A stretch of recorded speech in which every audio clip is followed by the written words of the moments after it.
adikku Muhammad Rizky Rudiana. Tenanglah kau di sisi Yang Maha Kuasa.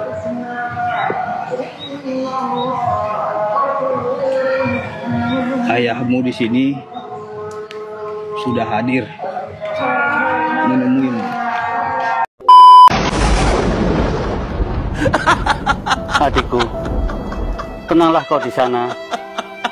Aku akan berjuang sampai titik darah penghabisan. Rawe-rawe rantas, malang-malang putung. Adikku, tenanglah kau di sana. Aku akan berjuang sampai titik darah penghabisan. Rawe-rawe rantas, malang-malang putung. Kak, alhamdulillah. Bagus sekali. Selamat. Karena memang ini sudah viral dan sudah membuat fitnah di tengah-tengah masyarakat, maka per hari ini resmi kami somasi terbuka Saudara Dede. Adikku, Tobruk yang paling semok. Tenanglah kau di sana. Kini ayahmu sudah menemuimu.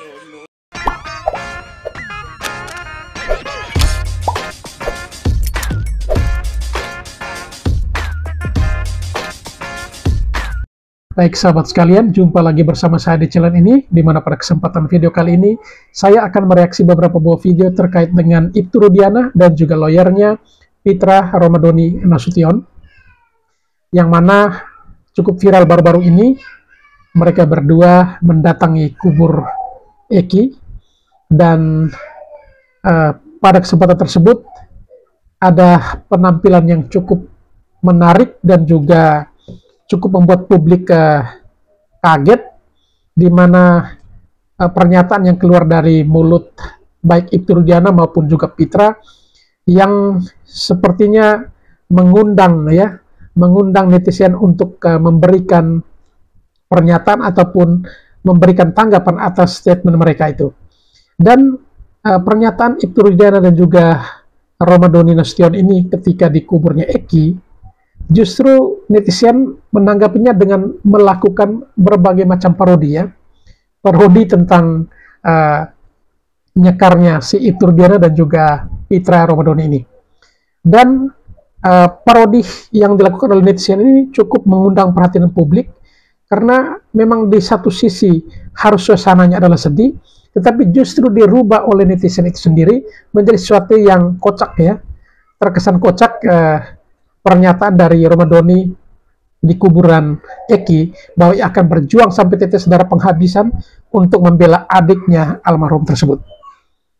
Dan tentu masih banyak juga pernyataan atau statement dari para netizen yang tentunya mengundang gelak tawa dari para penonton atau siapapun dia yang menonton video-video tersebut.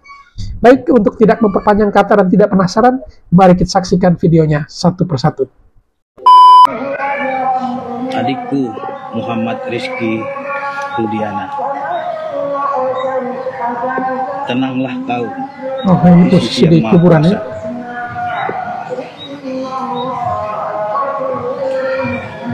Ayahmu di sini sudah hadir menemuimu. Itu ada Ibtu Rudiana ya. Saya penasehat hukum yang menjadi pembela keadilan bagimu akan berjuang untuk memberikan rasa keadilan bagi dirimu dan keluargamu dan ayahmu. Tenanglah kau. Ayahmu tahu betapa sakitnya yang kau alami selama hidup. Ayahmu begitu berjuang untukmu, mencari keadilan untukmu, sangat terpukul atas kehilanganmu.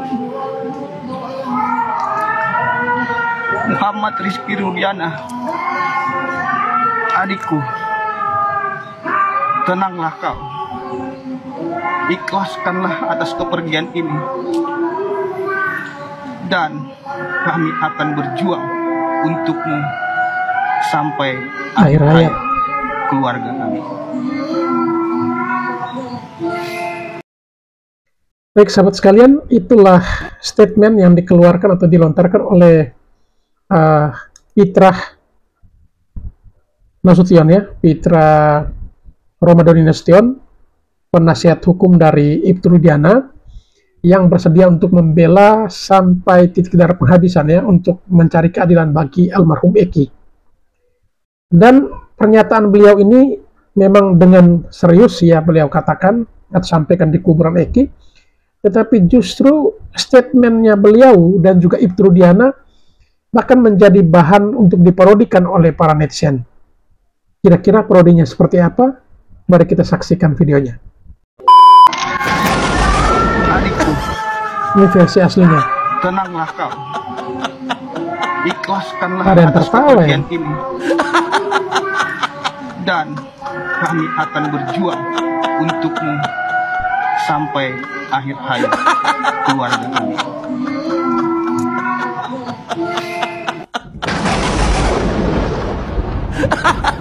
Adikku, tenanglah kau di sana. Nah, ini versi Aku akan parodinya. berjuang sampai titik darah penghabisan. Rawe-rawe rantas, malang-malang putung. Hebat. Bagus sekali. Sama-sama. Bagus aktingnya. Besok bapak ini akan saya promosikan. Benar ya Pak? Benar ya Pak. Benar ya Pak. Masa bohong. Bapak ini aktor yang sangat bagus sekali. Makasih Pak. Makasih. Tapi ya jangan lupa kopinya. Oh beres. Siap. Iya. Siap. Mas nanti yang kru-kru di sebelah sana itu samain bilangin ya. Pokoknya. Siap. Ya. Oke Pak. Makasih ya Pak. Makasih. Oh iya. Oke. Siap. Jangan sungkan nanti Iya. ada apa-apa. Ya nanti saya telepon. Oke siap. Ya Pak. Ya. Mari Pak. Oh iya. Mari. Oke. Pergikan Oh, ini timnya ya. Ya.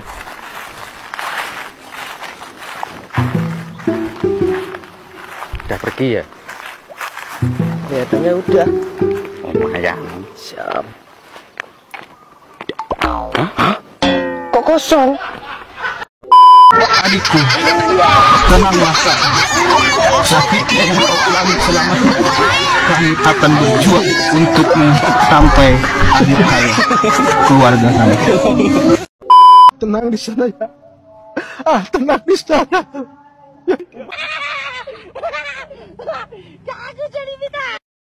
Adikku, tenanglah kau di sana. Aku akan berjuang sampai titik darah penghabisan. Rawe-rawe rantas, malang-malang putung. Alhamdulillah. Bagus sekali.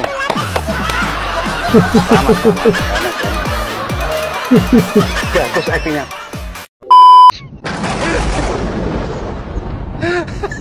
Adikku, tenanglah kau di sana. Malah jadi bahan guyonannya. Aku akan berjuang sampai titik darah penghabisan. Rawe-rawe rantas, malang-malang putung. Alhamdulillah. Bagus sekali. Sama-sama. Bagus aktingnya. Besok bapak ini akan saya promosikan. Benar ya Pak? Benar ya Pak. Benar ya Pak. Masa bohong. Bapak ini aktor yang sangat bagus sekali. Makasih Pak. Profesional. Tapi ya jangan lupa kopinya. Oh beres. Siap. Mas nanti yang kru-kru di sebelah sana itu samain bilangin ya. Pokoknya. Disodorkan uang ya. Oke Pak. Makasih ya Pak. Oh iya. Oke. Siap. Jangan sungkan nanti Iya. ada apa-apa. Ya nanti saya telepon. Oke siap. Ya Pak. Ya. Mari Pak. Oh iya. Mari. Oke. Pergikan ya. Ya. Mukanya mirip ini ya. Udah pergi ya? Kelihatannya udah. Oh, lumayan. Siap. Mau kebagian. Kok kosong? Amplop kosong.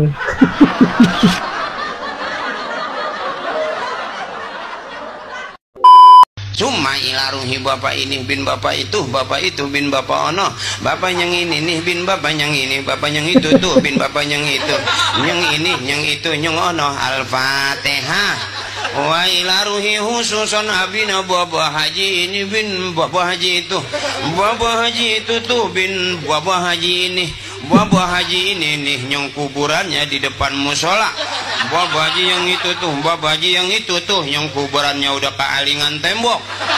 Bapak Haji yang ono, Bapak Haji yang ono, no Bapak Haji yang ono yang belah sono no, yang kemarin kuburannya mau dijual anaknya. Ya, emang proyek udah masuk gimana? Tenang di sana ya. Tenang di sana.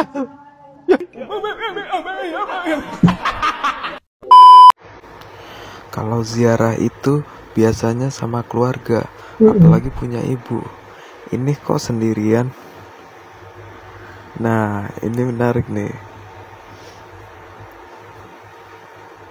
Jadi ada kemungkinan si Ibtu Rudiana ini nyari simpatik netizen dengan cara playing victim anjing. Dia seakan-akan korban yang paling tak berdaya, ya kan? Dia kayak pura-pura nangis lah di makamnya, tertunduk.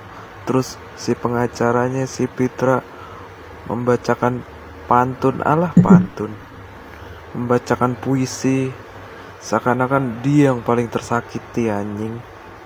Bangke emang nih orang, musuh dalam selimut asli. Adikku, Tobruk yang paling semok, tenanglah kau di sana. Kini ayahmu sudah menemuimu, dan aku sebagai pembela ayahmu akan terus memperjuangkan rasa keadilan bagimu, Tobruk yang paling semok. Maka semoga keadilan itu kau dapatkan. Jadi tenang-tenanglah kau di sana selama kau bekerja, Tobruk yang paling semok. Lelucon apa lagi ini loh ya? Bukannya baca Al-Fatihah, ya deh, atau baca surat Yasin, malah belajar lomba baca puisi. Bah, iya lor, jangan angel tenan lor. Angel temen dah tutulanmu ini sekali muncul kok ya syuting FTV lah. Lah, boh, ya kono sak senengmu lho, sak senengmu ben bahagia kono ya lor. Jangan angel. Tenang di sana ya. Tenang di sana ya. Anjay. Nangis berdua di kuburan, itu beneran apa bohongan? Apa cuma settingan biar nggak ketahuan?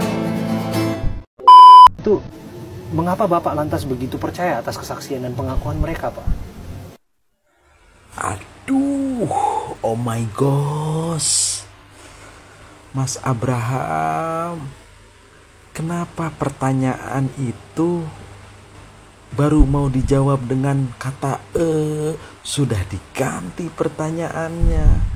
Padahal itu pertanyaan yang sangat penting kalau menurut saya khususnya, umumnya mungkin masyarakat dan netizen ya, karena pertanyaan itu langsung bisa dijawab oleh Bapak Rudiana, mungkin tanpa melibatkan penyidikan.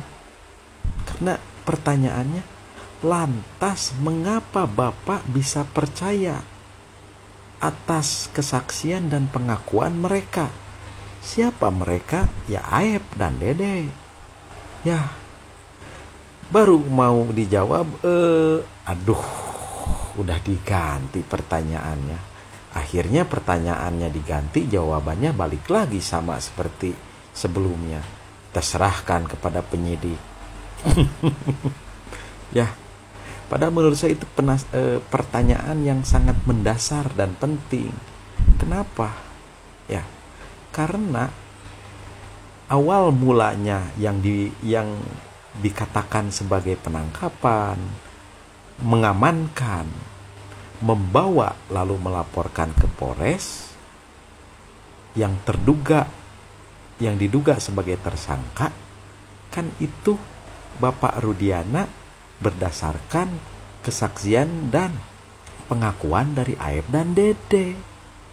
Dan tadi ditanyakan oleh Mas Abraham bahwa lantas mengapa Bapak begitu percaya dengan kesaksian dan pengakuan Aep dan Dede?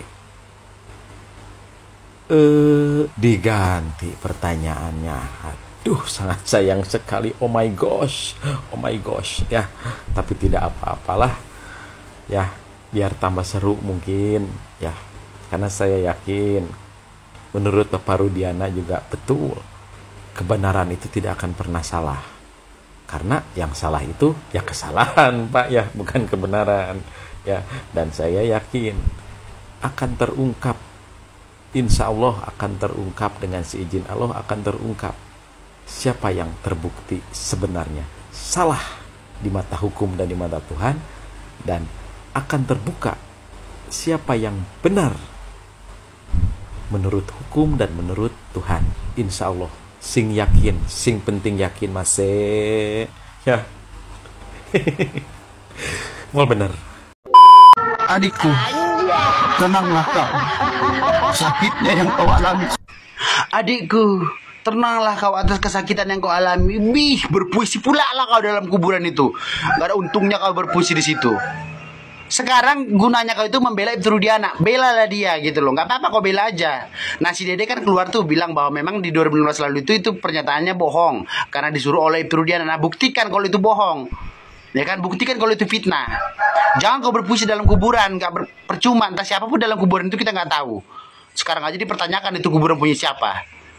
Gak usah kau berpuisi kau di dalam kuburan, ya. Buktikan kalau memang ucapan si Dede itu adalah bohong, buktikan dalam pengadilan, oke? Laporkan dia sesegera mungkin, biar supaya bisa terbuka semua ini. Suruh Ibtu Rudiana ngomong, jangan kau aja yang ngomong. Ibtu Rudiana kan punya mulut, bisa nangis-nangis kan dia di situ. Nah, sekarang suruh ngomong atas kesakitan dia alami dia. Benar nggak yang dikatakan si Dede itu? Kalau memang salah si Dede ngomong, udah laporkan dia, dipenjarakan si Dede, selesai. Nggak usah kau berdrama, kau bernangis-nangis ke dalam kuburan kau. Entah kuburan siapa yang kau tangisi nggak tahu. Ayahmu di sini sudah hadir. Dan saya penasehat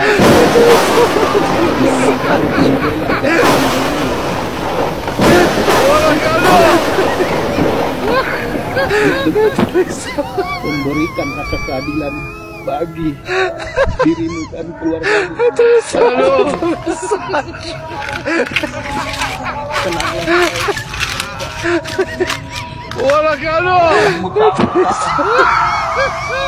Sakitnya yang kau alami selama hidup. Ayahmu begitu berjuang untukmu, mencari keadilan untukmu. Sangat terpukul atas kehilanganmu. Hamba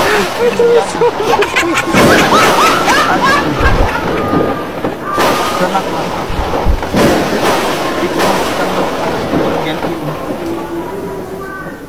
Dan kami akan berjuang untukmu sampai akhir hayat keluarga kami. Peringatan, video ini hanya untuk mereka yang kuat nahan geli, yang gak gampang muntah. Karena pada kesempatan kali ini kita akan membuat satu video reaksi terhadap tangisan Ibtu Rudiana di depan makam almarhum Eki, yaitu anaknya. Ya, kita hiburan dulu ya, karena kemarin-kemarin kan kita bahas yang berat-berat terus tuh, bahas investigatif, bahas opini, harus mengkantor orang-orang, ya kan begitu. Nah, kali ini kita hiburan dulu. Cuma ini hanya untuk mereka yang kuat nahan geli dan tidak gampang muntah. Ayo kita reaksi bareng, hiburan bareng video tangisan Rudiana di depan kuburannya almarhum Eki. Yuk kita ngereaksi bareng. Ini tangisan Rudiana ataupun kunjungan Rudiana ke makam almarhum Eki. Kita mulai ya. Lahir di Bandung, 11 Juli 2000 ya. 11 Juli 2000 artinya waktu peristiwa itu tanggal 27 bulan 8 2016. Gak ada sedih-sedihnya ya. Usia 16 tahun. Harusnya kan sedih kita nonton ini nih. Pak, kami tapi nggak ada sedih-sedihnya. Pak Rudiana disebut. Bayangin ini kan padahal korban dan dia ini bapaknya korban ya kan. Tapi sama sekali nggak ada sedih-sedihnya. Kok bisa begitu coba? Ayo. Kan jarang datang ke makam ini, jarang nyekar dan lain sebagainya. Bisa cerita kepada kami, betul nggak? Terima kasih, saya luruskan. Saya hampir seminggu sekali, bahkan mungkin seminggu 2 kali. Seminggu 2 minggu sekali katanya ke sini. Tapi nggak pernah dipublikasikan. Ayo, apa namanya? Roll and action, mulai lagi. Pasti jarak seperti sini. Namun saya tidak pernah publikasikan. Tentunya itu sebagai orang tua rasa sayang pada anak untuk mendoakan mudah-mudahan bisa tenang di alam sana katanya. Gimana mau tenang lah, bapaknya aja culas. Gimana mau tenang coba si Eki di dalam sana? Lah bapaknya malah nuduh orang, malah menjarain orang nih, gimana ini? Aduh, bener-bener lupa Pak. Itu malah Eki di dalam sana malah nggak tenang nih ngeliat kelakuan bapaknya. Oh kayak dajal begini ya kan. Aduh. Ini bisa tenang di dalam sana. Oke. Ini ada bawa ini apa ya? Ada bawa mawar, ada bawa bunga. Nah, silakan Pak, pada monitor.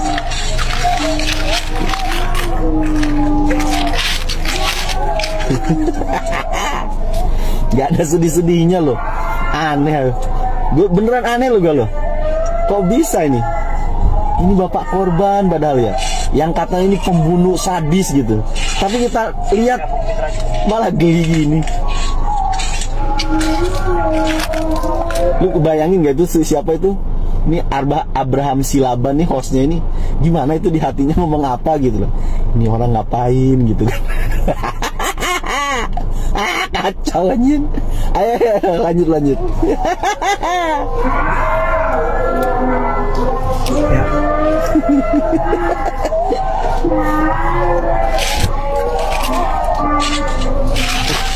Ya Bung Fitra juga. Ngapain si Fitra? Ngapain coba itu? Itu si Fitra. Muhammad Rizki. Baca puisi anjingnya. Di makam baca puisi. Fitra baca doa. Baca doa lu. Anjoy. Ayahmu di sini. Di kuburan bukannya baca doa, hadir. malah baca puisi. Adikku, tenanglah kau. Sakitnya yang kau alami selama hidup, kami akan berjuang untukmu sampai akhir hayat keluarga kami. Baca puisi anjingnya. Di makam baca puisi. Fitra baca doa. Baca doa lu. Anjoy. Ayahmu di sini. Di kuburan bukannya baca doa, hadir. malah baca puisi. Ini si Fitra kocak anjing. Dan saya penasehat yang menjadi pemimpin berjuang untuk memberikan rasa keadilan bagi dirimu dan keluargamu dan ayahmu. Saya tenanglah. Ayahmu tahu apa? Membela keadilan. Sakitnya yang kau alami. Si Fitra ngomong membela keadilan. Gue ngebayangin tuh ya, siapa itu si Abraham Silaban tuh nahan ketawa itu. Adikku, tenanglah kau. Sakitnya yang kau alami. Aduh, komandan, izin setik ya. Saudaraku, aduh, bukannya malah berdoa, aku malah baca puisi, komandan. Gimana itu? Kan seharusnya berdoa, komandan, bukan baca puisi. Kok ngalah-ngalahin film warkop sih? Judulnya apa itu filmnya, komandan? tayangannya apa itu judulnya film. Berdoalah komandan, jangan baca puisi, kirimkanlah doa. Oh, Ziaroh malah itu baca-baca puisi. Aduh aduh, sakit bailahnya. Kami peringatkan kepada Bapak Ibtu Rudiana segera meminta maaf kepada saudara Dede, saudara Dedi Mulyadi, dan saudara Liga Akbar, karena saudara Ibtu Rudiana ulangi, kami peringatkan kepada Bapak Ibtu Rudiana meminta maaf untuk meminta maaf 1 kali 24 jam kepada mereka bertiga, karena sampai hari ini kita sudah cukup sabar menghadapi perbuatan-perbuatan mereka ini semua. Ingat, kesabaran itu ada batasnya. Orang yang sabar itu pasti punya batas kesabaran dan tegas. Assalamualaikum warahmatullahi wabarakatuh. Saya Ibtu Rudiana. Pak, Bapak ngasih kabar sama siapa? Sama rakyat dari Indonesia. Udah nggak ada yang percaya. Ya. Apa mau dikata, apa yang mau dibilang, mana ada rakyat Indonesia yang mau percaya sama omongan Bapak. Ya. Kemarin kemana aja, ditunggu-tunggu ya, klarifikasinya, penjelasannya, nggak muncul-muncul, nyelem mulu.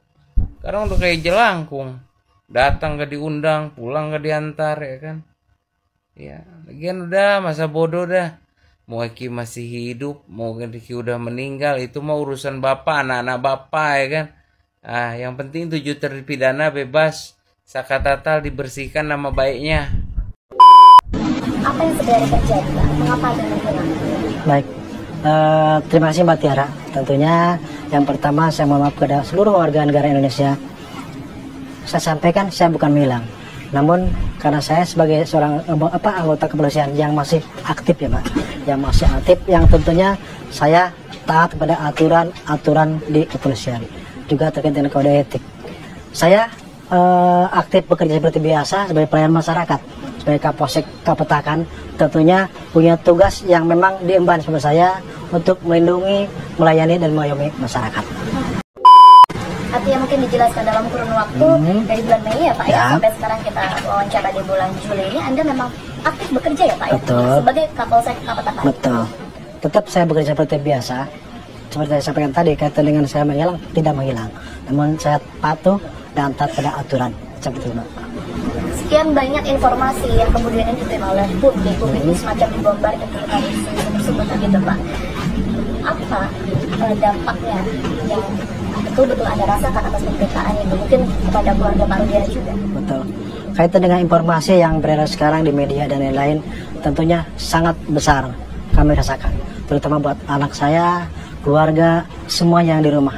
Kaitan dengan sehari-hari di sekolah maupun dalam pergaulan, sangat berat. Namun demikian kami tetap kuat, kami tetap tabah, yakinlah kalau kebenaran itu selalu dilindungi Allah Sama Kuasa. Anda menyebutkan bahwa Anda memang tidak pernah kemana-mana begitu ya, artinya tetap aktif bekerja, tetap menjalankan sebagai sosok Ibtu Rudiana seperti biasanya. Tetapi apa yang kemudian ini Anda pertimbangan Anda untuk memutuskan baru bicara pada publik saat ini Pak? Baik, tentunya yang pertama karena sekarang saya alhamdulillah sudah dampingi lawyer saya, Bang Pitra dan Bu Elsa, yang mereka dengan secara sukarela membantu saya untuk meluruskan yang selama ini beredar di dunia di alam ya, di bumi ini, yang seolah saya digiring sebagai seorang yang sangat bersalah. Tentunya hal ini jauh dengan yang sebenarnya, karena yang saya rasakan dan yang saya lakukan adalah hal yang betul-betul menurut saya yang sebenarnya. Artinya dalam menegakkan keadilan saya akan terus berjuang untuk mencari yang terbaik. Jadi ini suaranya kami siarkan, kemudian ada kamera yang mengarah ke Bang Pitra dan juga ke Ibnu Rudiana, serta ada Tiara juga di depan Bang Pitra. Mungkin ada sepatah dua patah kata yang ingin diucapkan mungkin Bang Pitra, atau Gimana ya kameranya? kameranya ada di depan abang, di belakang Tiara bang. Nah ini bang, kita ini lagi siaran langsung bang. Nah kami melihat abang mengenakan batik warna merah, Ibnu Rudiana dengan kopiah dan baju koko warna hitam. Ini kita lagi siaran langsung. Bang Pitra kalau seandainya memungkinkan, bisa tidak Ibnu Rudiana untuk menyampaikan mungkin kepada kami semua, kepada awak media, apa yang hari ini dilakukan aktivitasnya dan berikutnya, Bang Pitra, jika memungkinkan. Tapi jika pun tidak, kami akan menunggu nanti di program Apa Kabar Indonesia Malam. Ibnu Rudiana ini sudah menjadi korban, sudah jatuh, ditimpa tangga lagi. Makanya kenapa saya bela Bapak Ibnu Rudiana? Karena saya melihat satu esensinya, anaknya telah meninggal dunia. Coba bayangkan kalau anakmu itu yang dibunuh, dan ini sudah inkrah kok, sudah ada putusan pengadilan yang berputar itu tetap, akhirnya sudah ada terpidana. Kok kalian bilang itu salah tangkap dan lain-lain segala macam? Kalau salah tangkap tentunya pasti bebas dia, menang pengadilan, sudah diadili. Apalagi yang kalian persoalkan?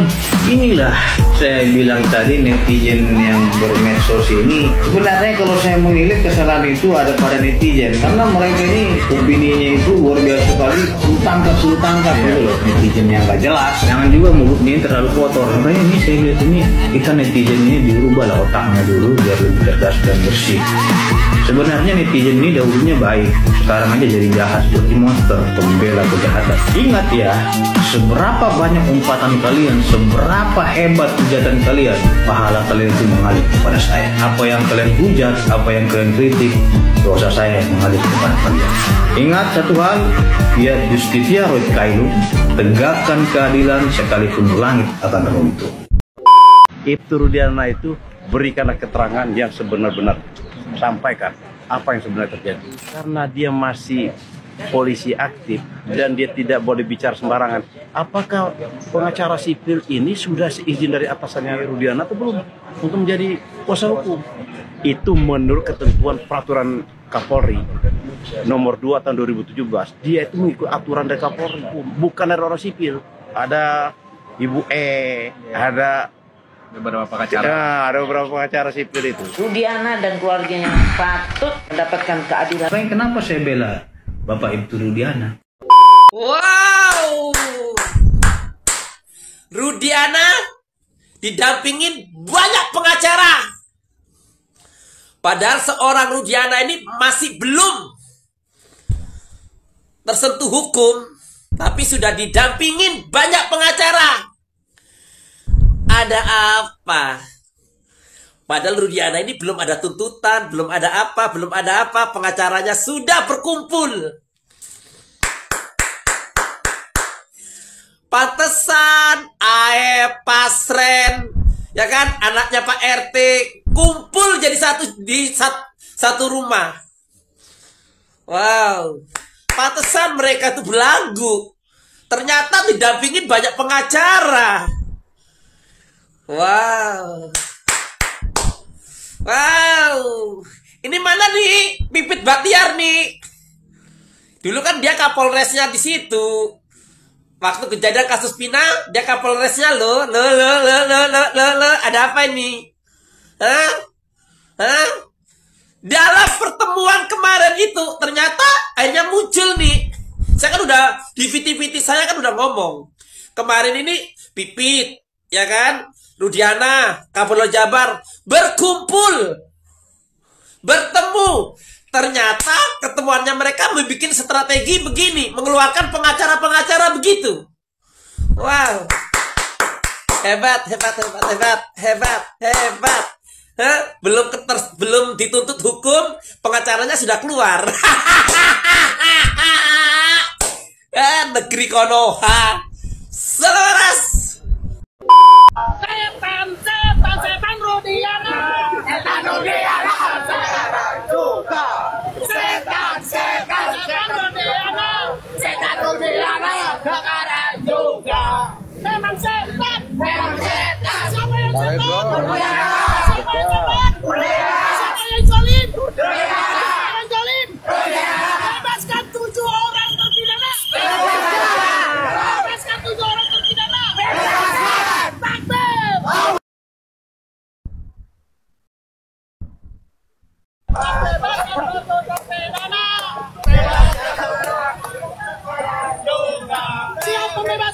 hukum pidana? Siap. Siap membebaskan hukum pidana? Siap. Siap menegakkan keadilan? Siap. Siapa yang zalim? Siapa yang zalim?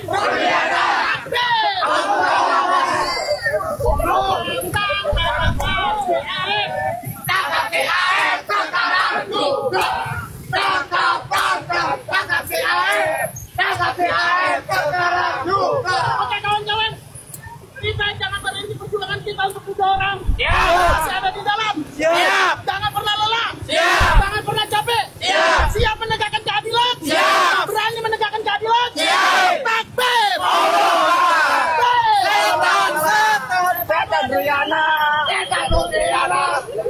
Oke. Adalah memberikan keterangan tidak benar, ya, tidak benar, palsu, ya, dan juga penganiayaan, kemudian memberikan surat palsu dan lainnya. Jadi itu kira-kira begitulah kita ini. Berarti ada pengakuan dari terpidana kalau ada yang begini. Oh ya, ya, mereka membuat surat pernyataan di atas tulisan tangan bahwa mereka dianiaya. Pengakuan dan saksi. Dan ini masih ada bekasnya. Dan masih ada berkasnya. Ada banyak. Cari aja di Google banyak itu. Peristiwa yang ada, walaupun sudah terjadi 8 tahun yang lalu ya, 2016, namun tentunya kami memiliki kewajiban untuk melakukan pendalaman sehingga kemudian pada saatnya. Jadi Ibtu Rudiana melakukan 3 kasus. Pertama, kasus narkoba tentang bubuk haram. Itu jangan dilupakan, karena itu adalah pokok dari permasalahan sehingga terjadinya pembunuhan. Kedua, pembunuhan berencana, ya, bersama kru-krunya dan orang-orang yang dibayar.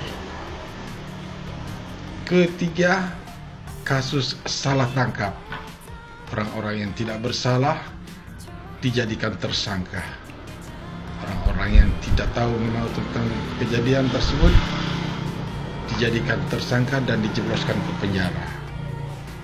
Itulah 3 kasus yang dilakukan oleh Ibtu Rudiana dan koloni-koloninya, anak buah serta kru-krunya.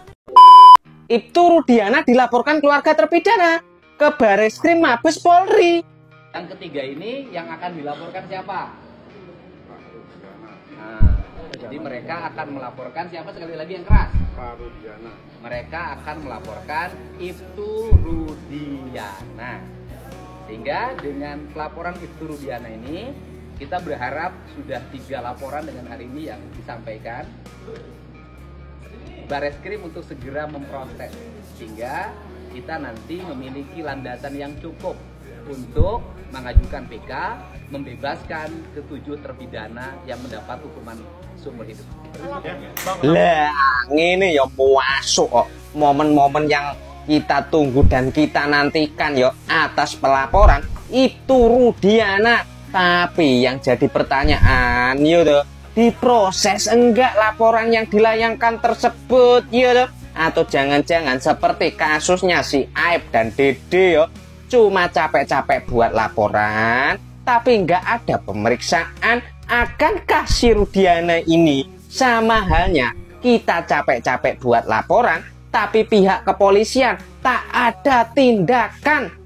Jabang bayi konoha piye lur menurutmu? Akankah diperiksa atau cuma diterima tapi diabaikan? Tolong tulis di kolom komentar ya lur. Peggy Setiawan itu sama dengan peron, ya, itu aja. Jadi hakim ini telah menyatakan sesuatu yang di luar kewenangannya, bukan kontroversial, di luar kewenangannya. Di luar kewenangannya adalah pelanggaran hukum yang sangat keras, dan itu wajib dilaporkan ke Komisi Yudisial, ke Ketua Mahkamah Agung, ke Hakim Agung Pengawas, Ketua Pengadilan Tinggi. Jabar yang berwenang mengawasi hakim-hakim dan ketua PN Bandung. Kenapa di luar kewenangan? Dia hanya harusnya memutuskan tentang dua hal. Jika terjadi ada sesuatu yang belum lancar, belum prosidingnya, yaitu surat menyuratnya. Ini cuma soal surat loh, belum sampai ke pokok perkara. Itu belum tidak match, itu bisa diperbaiki,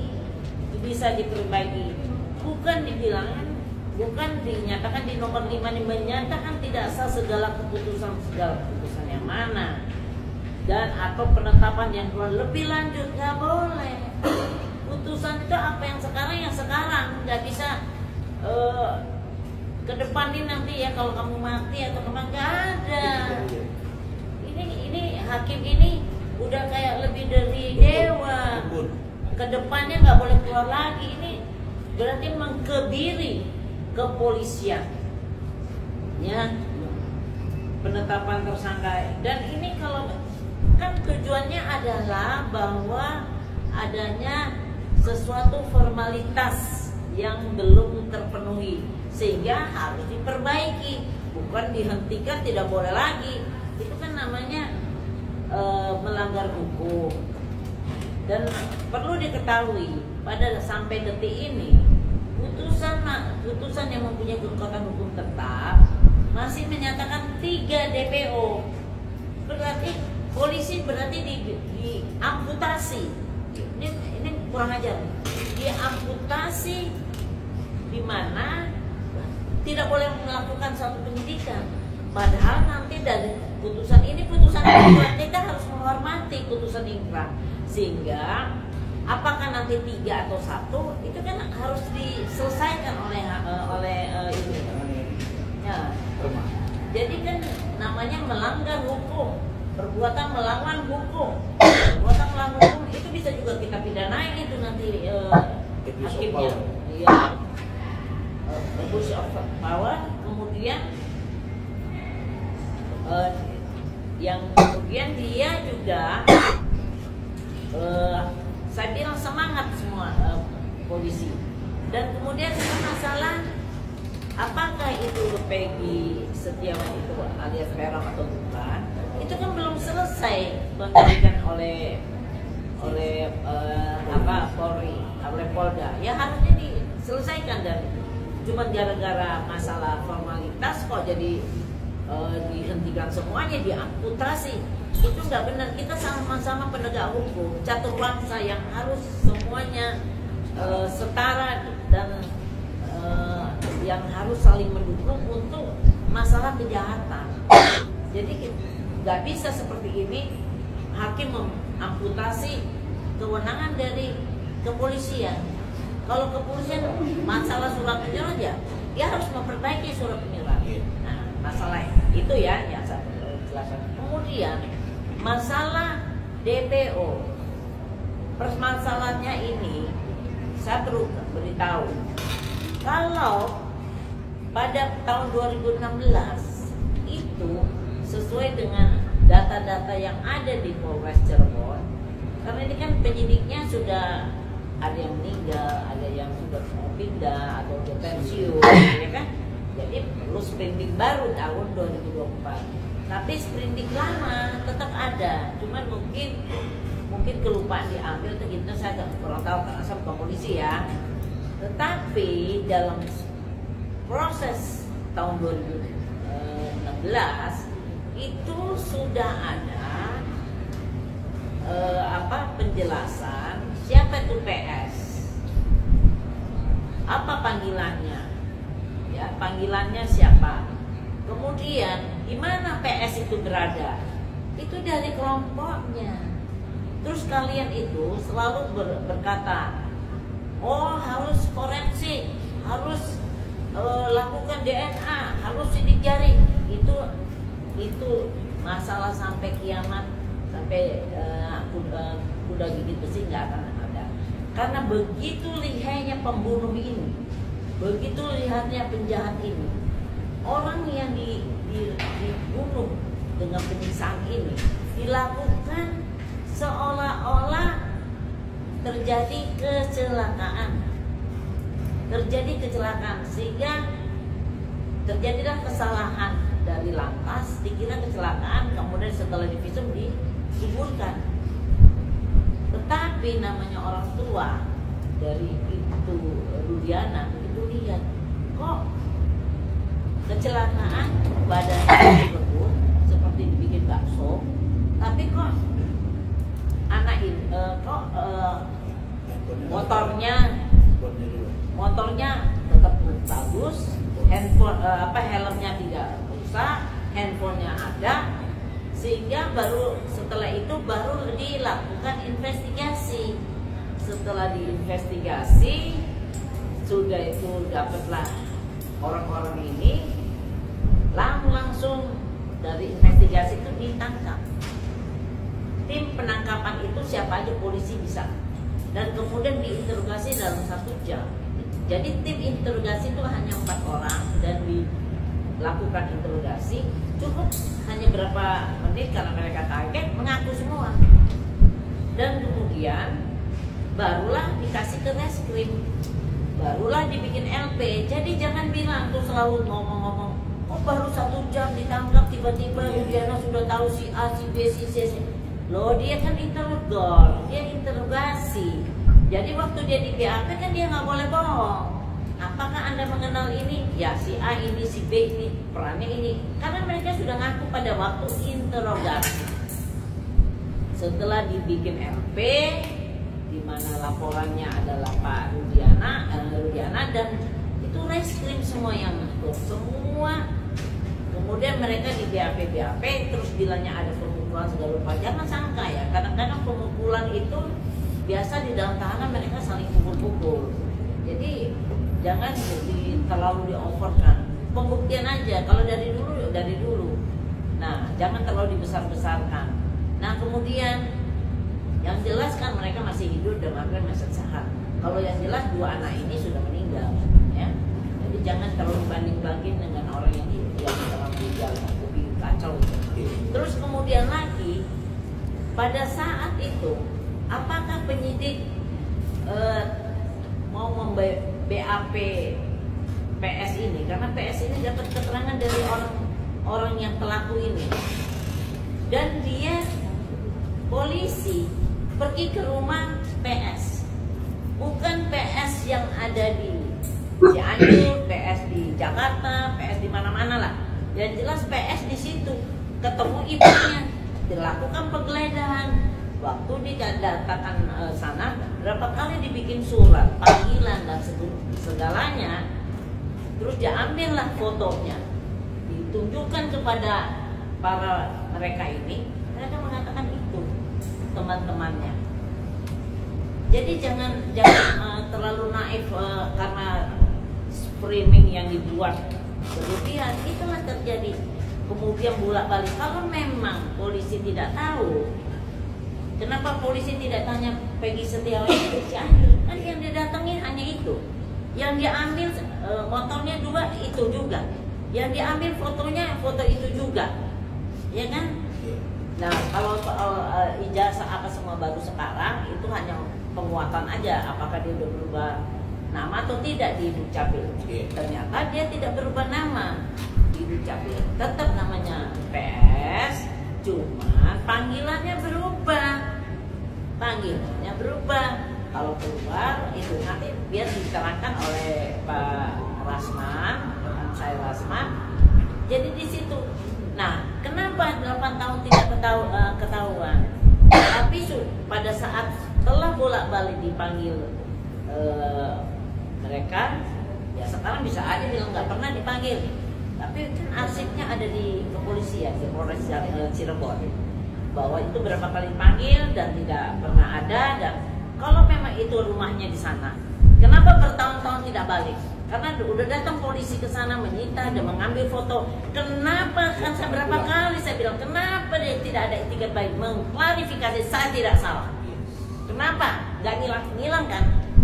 Terus bilang kalau dibalikin lagi, kenapa tidak ketemu? Itu bom yang pelaku teror bom itu ketangkep. Ya, kalau pelaku teror itu habis ngebom di sini, dia lari lagi, dia ngebom di sini, ngebom di sini, kan diikutin terus, pasti ketangkep. Kalau ini kan ngilang, keluarganya melindungi, ya kan? Dan kalau itu sifatnya yang lari ini rekan saya Rasman, 2 hari juga ketangkep, badan gede, suaranya ketahuan, semua orang tahu. Kalau dia kan for nothing, nobody, tidak ada orang tahu begitu dia langsung ikut bapaknya. Jangan bilang kuli bangunan, bapaknya tuh orang lumayan kaya, pemborong. Kalau nggak kaya, mana mungkin punya istri 2, satu di Jakarta, satu di Cirebon, satu di Bandung. Kalau sama-sama di Cirebon mungkin kecelakaan, jatuh cinta. Tapi ini kan satu, berarti kan membiayainya cukup besar, bikin borongan. Nah, kenapa anaknya juga jadi menguli dengan bapaknya? Nah, kenapa perlu dirubah-rubah? Bukan bapaknya aja loh, selalu dialihkan bahwa bapaknya mau kawin lagi, hilang. Enggak, saya nggak menuduh, tetapi beri kesempatan kepada penyidik Polda Jabar untuk menyelesaikan itu semua. Jangan dipotong-potong, diamputasi seperti ini. Dan saya tidak mau diamputasi karena ini penyidikan dari Polda Jabar belum selesai dan juga aturannya setelah dia dinyatakan DPO, semua datanya tentang dia itu dikirim ke seluruh Indonesia, dan siapapun yang menangkap, polisi yang menangkap itu langsung diserahkan kepada Polda dan langsung diperiksa, nggak pakai ada lagi dipanggil-panggil sayang, nggak ada, karena udah tersangka sebelumnya. Ini aturan apa? Ini aturan yang dibuat SOP-nya kepolisian, bukan aturan yang didasarkan pada KUHP, PSK, Kapolri. Jadi yang bilang kalau misalnya utang piutang, apa misalnya penggelapan penipuan itu panggil dulu, BAP dulu, ini OTT pun ya betul ditangkap, tapi tetap diperiksa 1/24 jam. Nah kalau ini karena dia sudah tersangka 2016, tidak ada daluarsanya loh. Daluarsanya itu setelah 12 tahun. Ini masih baru 8 tahun. Jadi sudah tersangka, masa dibalikin aja jadi saksi lagi? Gimana logika hukumnya? Dia sudah tersangka, tidak mungkin tersangka dibikin lagi. Oh udah karena baru ditangkap jadi udah lagi. Itu penangkapan itu adalah kelanjutan dari tersangkanya dari Polres Cirebon, DPO, dan diperkuat dengan putusan yang mempunyai kekuatan hukum tetap. Jadi tolong ya diluruskan. Jadi jangan orang hukum jadi memberi komentar yang nyeleneh, yang membuat tidak lurusnya permasalahan hukumnya. Jadi demikian yang bisa saya sampaikan, dan saya sampaikan semangat Polda Jabar.